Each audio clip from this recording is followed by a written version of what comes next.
Thank you, Mr. Chairman, and thank you all for being here today. You know, we all know that helping students should be a high priority, and I know that you all see this. I've read your testimony, and you've provided a lot of good information about programs that colleges can adopt to improve student outcomes. But only a few colleges are showing any real leadership in this area. So I want to focus on federal policies that can push schools harder in that direction. So, Mr. Jones, could I start with you? Your organization works with schools and states to help improve outcomes for students. In your opinion, do colleges have enough incentives to improve student success? They don't. I mean, typically, the old incentive was what we call the 10-day or the 14-day count. You got your money based on whether you were there on the 10th day. If you weren't there on the 11th day, it didn't make any difference. Yep. And so states have moved rather rapidly to change that. The federal government is very powerful in the money that you provide, both in the Pell money, but other grant programs that you provide. So providing incentives to graduate more students, graduate them in a more timely way because they'll incur less debt, get them through remediation and into credit-bearing classes. Those are all incentives that you could easily do and put in programs. Good. And so I just want to underline what I'm hearing you say about this is putting financial incentives in place so that schools have a reason to invest, not just in getting students in through the door, but in having them succeed. You know, when we talk about improving student success, we aren't just talking about getting students through a graduation ceremony, you know, getting them in the robe and walking them across stage. We're talking about making sure that students leave college with an education that helps them succeed. So I wanted to turn to you on this, Mr. Resnick. Which colleges are doing a better or worse job at making sure that students are prepared for good jobs after they graduate?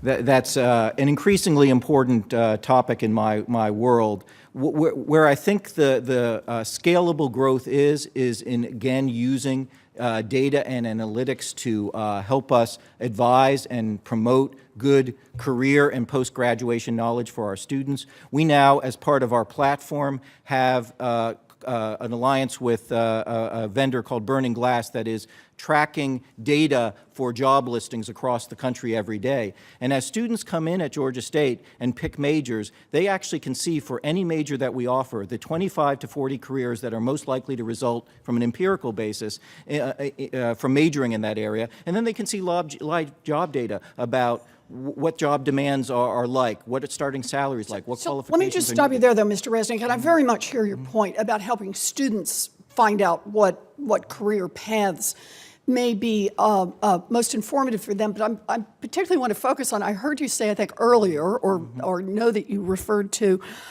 predatory institutions, that we're not just talking about how we got more students to study things that are going to be useful. It's about whole institutions and where institutions are focused. Do you want to say just a word about that? Yeah, absolutely. I mean, we see at Georgia State the kind of back end of some of these predatory practices. Because our student population is largely at risk, they're often the students targeted. We have 2 students arriving at Georgia State this fall as transfer students who already have $100,000 of debt. And we hear these stories and ask what happened once they get to campus. And it's usually a trail of broken promises and misleading claims. Oftentimes these students have very little usable credit. We've had students who have been approached by lenders who actually tell them not to fill out the FAFSA because it's so complicated, but fill out this one sheet of paper and they can get the same money, never fully explaining the differences in terms. So $100,000 in debt and very little credit that will actually transfer. You know, for-profit colleges seem more interested in shareholder success than in student success. About 1 in 5 students who borrow to attend a for-profit college default on their loans within 3 years of leaving school. That means, on average, that for-profit colleges are failing at least 1 in 5 of their students.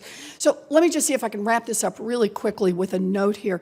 Mr. Jones, what kind of policies would give for-profit colleges an incentive to improve outcomes for their students? Well, I think you should look to the accreditors. You authorize the accreditors. Right now, it's all about resources for colleges, but it ought to be about outcomes, both in terms of completion rates, on-time completion rates. Do they get jobs? What kind of debt ratios do they serve?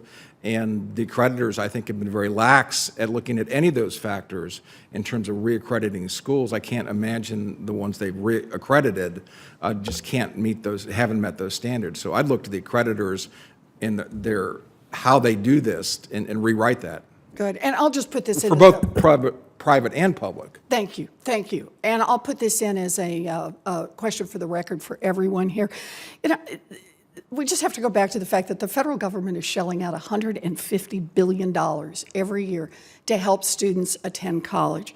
And some schools are doing their part to make sure that those dollars are well spent, but some are not.